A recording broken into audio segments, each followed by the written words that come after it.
박 앵커님이 지금 김문수, 한동훈 두 후보가 책임당원 투표 50% 그리고 무당층을 대상으로 한 여론조사 50%를 합산해 갖고 3일 오후에 네. 최종 후보를 발표를 하지 않습니까? 그렇죠. 방금 지금 두 후보 간의 상황을 설명을 좀 해 주셨어요. 현재로서는 예측 불허의 초박빙 접전을 벌이고 있는 것이 사실이다. 네. 그럼에도 불구하고 한동훈 후보가 다소 이 기세가 상승세에 있다. 네, 그러니까 그 얘기도 뭐 어떤 뚜렷한 제가 여론조사 수치를 갖고 말씀드리는 게 아니라 그 취재 기자들이 캠프 분위기라든가 그렇죠. 여러 가지 취재를 하거든요. 그러니까 이제 징조나 움직임, 예. 기세 이런 것들이 취재가 됩니다. 기자들이 그냥 왔다 갔다 하는 게 아니고 청진기를 좀 댑니다. 그러면 뜨거운 데가 있어요. 예, 그래서 이제 그렇죠. 상당히 뜨거운 쪽이 그쪽이 아니겠는가. 그러니까 물론 지금 현재 그 김문수 후보 측에는 나경원 후보 측 인사, 또 홍준표 홍준표- 후보 측 인사, 현역들이 많이는 와 있어요. 네. 근데 그게 이제 그렇게 많이 연합군처럼 모여 있다고 해서 이게 표가 꼭 되는 건 표가 아니고. 되는 건 아니기 네. 때문에 비록 저기 그 몽골 기병처럼 네. 처음에 이제 한 20여 명으로 시작한 그 한동훈 후보 캠프가 단단하지만 이 모금도 알려진 대로 11시간 만에 29억 4천만 원을 모아가지고, 이재명보다 훨씬 빠른 속도를 보였고, 꼭 돈이 다는 아니겠습니다만, 그 팬덤의 지지가 더 강고하기 때문에, 기대를 다 높여가고 있다는 말씀을 드릴 수는 있고, 그렇지만, 이 당원들의 마음을 움직이는 책임당원들, 권리당원들의 마음을 움직이는 현역 배지의 숫자도 결코 무시하면 안 돼요. 그럼요. 어쨌든 조직표가 예. 있으니까. 조직표라는 게 또 예, 그래서 절대 무시 못하죠. 그 이쪽에 와 있는 그 김문수 캠프의 그 현역 의원들의 숫자도 만만치 않습니다. 그래서 그런 것까지를 감안하면 말 그대로 누가 이길지 뚜껑을 열어봐야 아는 상황이긴 한 것 같습니다. 지난 대선 때도 윤석열 전 대통령이 민심에서는 홍준표 후보한테 쳤지 않습니까? 그 당시에도. 근데 당심에서 이겨갖고 이겨버린 거예요. 큰 차이는 또 아니었죠. 예, 그때. 당심이라는 게 그만큼 중요한 것 아닙니까? 네. 당심은 결집력이 있지 않습니까? 특히 책임당원 정도 하면은 그래도 당비를 일정 기간 내고 그렇죠. 당에 대한 어떤 애당심이라든가 또 정치적 감각이 있어요. 책임당원 그렇죠. 정도. 좀 다르죠. 예. 그렇기 때문에 김문수 후보 쪽에 지금 이른바 여권 또 보수의 주류들이 국민의힘 주류들이 거기 가 있는 것은 사실 그렇죠. 아니겠습니까? 뭐 나경원 의원 측에서도 한 12명이 갔다고 하고 홍준표 후보 측에서는 뭐 한 대여섯 명이 다 갔고 간부들도 다 갔고 물론 진 쪽에 그냥 있으면 또 뭐 하겠어요. 어딘가에 힘을 실어야 되니까 간 건 실 텐데 그렇게 온다고 해서 바로 화학적 결합이 일어나는 건 아니지 않습니까? 하지만 그 현역 의원들이 이렇게 많이 오면 또 그 자체가 보여주는 그 효과가 또 있어요. 그 숫자가 불어나는 데 따른. 그래서 그 정말 알 수 없어요. 어쨌든 탄핵 반대 세력으로 유일하게 남은 사람이 김문수 후보 아닙니까? 그렇기 때문에 그런 탄핵 반대 세력들은 거의 김문수 후보 쪽으로 네. 쏠릴 가능성이 많다고 봐야겠는데 그 김종인 전 비대위원장 이분하고 책사락해갖고 쌍벽을 이룬 분이 윤여준 전 환경부 장관 아닙니까? 네. 그분은 이쪽에 늘 있었던 것 같은데 이번에는 또 이재명 품으로 그 연세에도 또 네. 얼른 들어가셨어요. 그런데 어쨌든 윤여준 씨는 제가 이렇게 표현해야 될 것 같아요. 보수의 책사였던 사람이다. 예. 한참 됐습니다. 왜냐하면 문재인 전 대통령의 캠프에부터 가담을 해서 예. 그때부터 사실 진보 쪽에 가서 많이 놀았어요. 그분이. 그러니까 아까 말씀하신 대로 이분이 환경부 장관을 지낸 것 자체가 YS 김영삼 정부 때 아니겠습니까? 8개월 했습니다. 예, 8개월. 그러니까 그 뒤에 이제 이런저런 그 조언을 언론에 많이 했다고 책사라는 소리를 쓰는데 그게 보수의 책사였던 사람이에요. 그런데 네. 그 윤여준 씨가 달라들어갖고 이긴 적이 한 번도 없어요. 다 망했어요. 가는 곳마다 당시 예. 문재인도 대선에서 졌고 또 안철수 쪽에 와 있었지 않습니까? 네, 네. 그거 아주 좌장 책사로 거기도 또 지고 그래갖고 윤여준 씨 특히 이해창 전 총재의 장자박으로 활동을 예, 했죠. 그랬죠. 근데 이해창 총재는 2번 다 안 됐습니다. 그러니까 그가 가는 곳에 패배가 있다.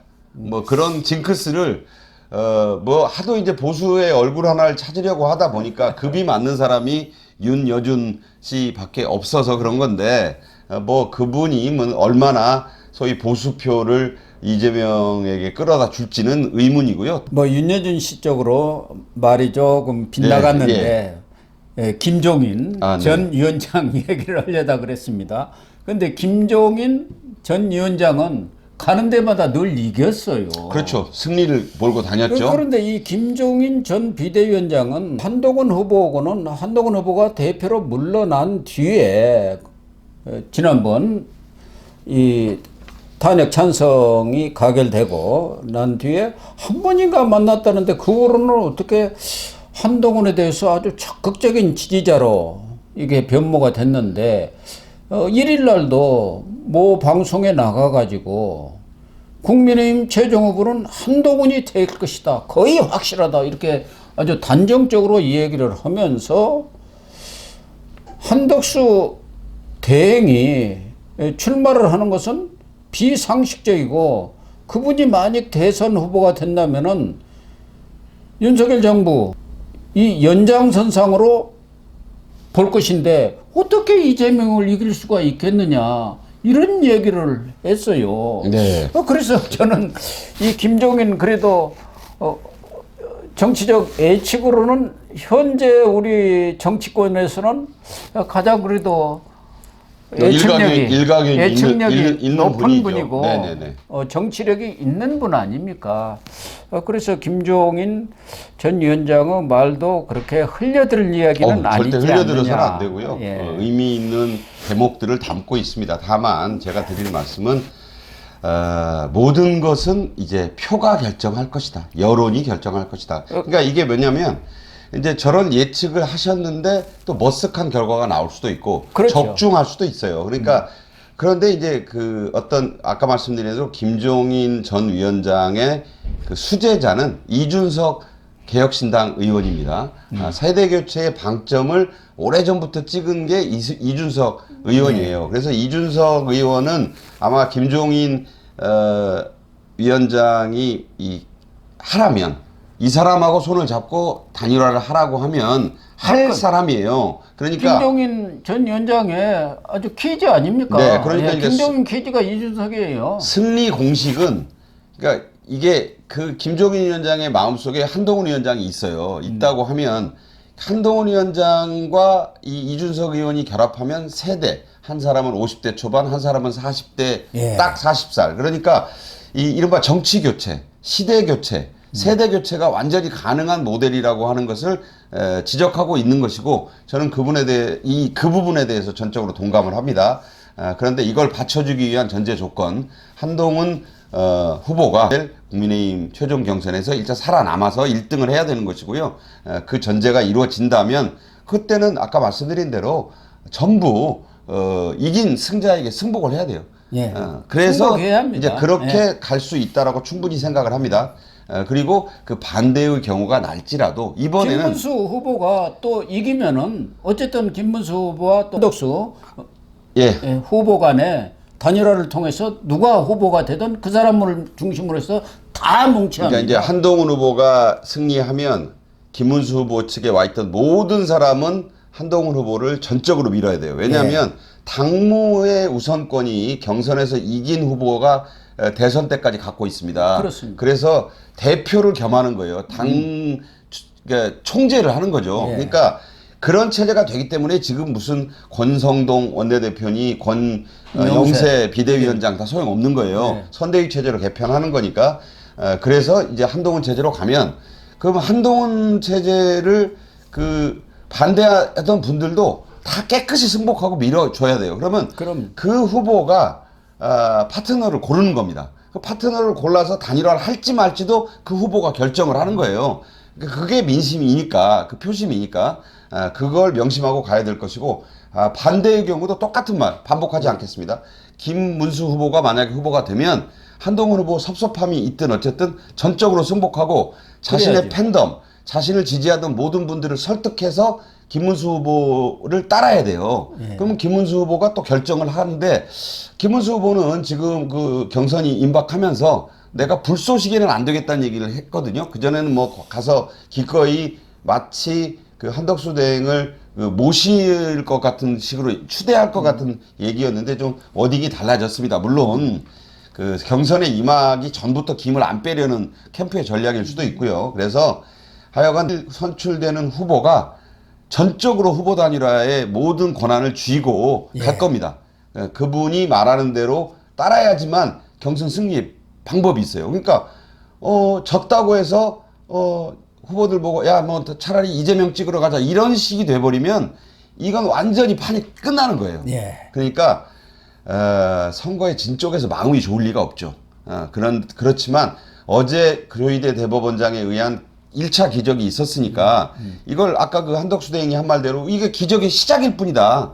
이 기적이 앞으로 몇 번 더 일어나야 돼요. 그러면 그런 기적을 위해서는 깨끗한 승복과 전폭적인 지지 이게 선행이 돼야 됩니다. 그러니까 나이가 든 분은 만약에 이제 자신이 실패하면 은퇴를 하시면 되는 거고요. 그리고 젊은 축에 속하는 한동훈 후보는 미래를 기약하고 이번에는 깨끗이 또 그 1위 후보의 결정을 따라야 됩니다. 그러니까 그 1위 후보가 뭐 나는 이 사람하고 단일화 협상을 하겠다. 거기에 태클을 걸면 안 되고 그럼요. 반대의 경우로 한동훈 후보가 나는 자강론으로 우리 당의 후보로 결승까지 본선까지 가지 한대행과는 손 안 잡겠다. 물론 본인이 판단하고 많은 비판도 감수를 하면서 그런 결정을 하지 않겠습니까? 본인이 이길 수 있는 것이라면 그럼 한번 붙어봅시다. 그 한덕수 대행과도. 근데 이제 본인이 질지 모르지만 자신감을 갖고 또 단일화 협상에 임해요. 그래서 그때도 본인이 되면 본인이 나가는 거고 그때는 이제 한대행 보고 자기를 도와달라 그래야 되죠. 그렇게 그 되겠죠. 권한을 가지는 거니까. 반대의 경우는 또 그 결과에 단일화 여론조사 결과에 승복하고 이게 앞으로 승복이 최소한 2번 더 각자 후보에게 있어야 됩니다. 누구에게나 그 승복의 자세가 돼 있어야 이재명을 막고 꺾을 수 있다. 이런 말씀을 상식적이지만 다시 한번 드립니다. 그래서 한동훈 후보도 이 대구에 가서 거기가 보수 심장이라는 데서 손편지까지를 쓰면서 이재명하고 개싸움을 감당할 사람은 나뿐이다. 네. 그러니까 한덕수 후보라든가 김문수 후보는 너무 점잖해 갖고 이재명을 그 막가파식 싸움을 감당하기가 좀 어렵지 않겠느냐. 그러면서도 어쨌든 우리가 이길 가능성이 커졌고 이기지 못하면 나라가 망한다.